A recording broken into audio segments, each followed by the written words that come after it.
আবু রায়হানা আল বেরুনি দীর্ঘ ৭৮ বছর জীবন পেয়েছিলেন। সারা জীবন তিনি ইলম অন্বেষণ ও কিতাবাদি রচনায় কাটিয়েছেন।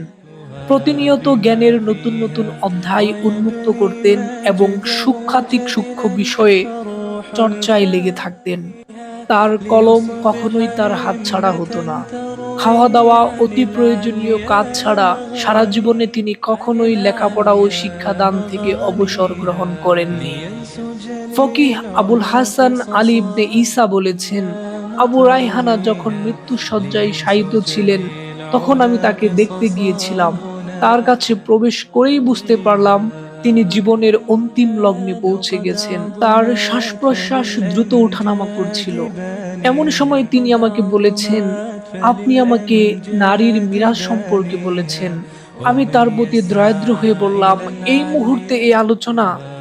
আপনার এমন অসুস্থতার সময় মাসালা নিয়ে আলোচনা না করলে কি হয় না?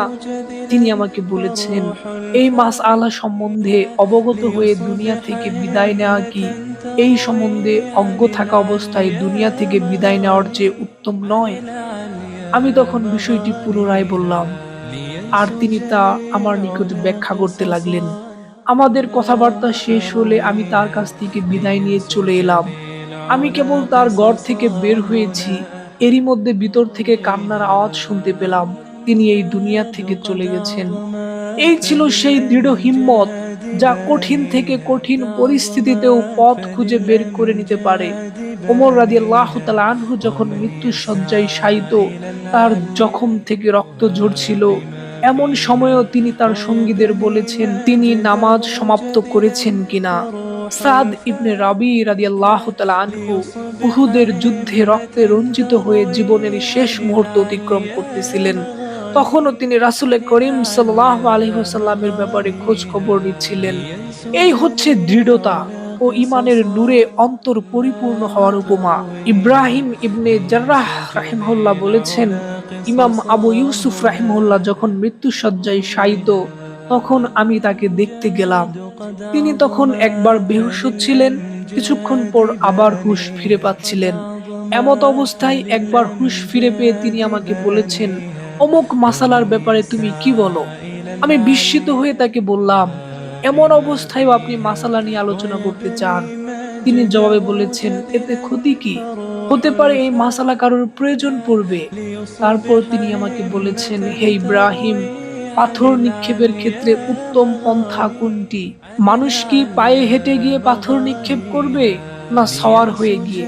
আমি বললাম, তাহলে পায়ে হেঁটে গিয়ে। তিনি বলেছেন, না। আমি বললাম, তাহলে যাবে কিভাবে? তিনি বলেছেন, যদি সে পাথর নিক্ষেপের জায়গার কাছাকাছি কোথাও অবস্থান করে তাহলে পায়ে হেঁটে গিয়ে নিক্ষেপ করা উত্তম। আর যদি কাছাকাছি কোথাও অবস্থান না করে তাহলে সওয়ার হয়ে গিয়ে নিক্ষেপ করা উত্তম। এরপর আমি তার কাছ থেকে বিদায় নিয়ে চলে এলাম। আমি তখনও দরজা পর্যন্ত পৌঁছাতে পারিনি, এরই মধ্যে তাকে নিয়ে কান্নার আওয়াজ শুনতে পেলাম। তিনি ইন্তেকাল করেছেন। আমাদের পূর্বসূরিগণ এমনই ছিলেন। মৃত্যু তাদের মাথার উপর দাঁড়িয়ে, শেষ নিঃশ্বাস বের হওয়ার উপক্রম, একবার বেহুশ হচ্ছেন আবার হুঁশ ফিরে পাচ্ছেন। এমত অবস্থায় হুঁশ ফিরে পেয়ে ইলম অর্জন, শিক্ষাদান শুরু করে দিতেন। এই অবস্থায় ইন্তেকাল করে দুনিয়া ছেড়ে মাওলার সান্নিধ্যে চলে যেতেন। আল্লাহু আকবার! ইলম তাদের অন্তরে কেমন জায়গা করে নিয়েছিল, তাদের মনন ও মেধা ইলম নিয়ে কতটা মশগুল ছিল, মৃত্যুর শয্যায়ও তা ভুলেননি।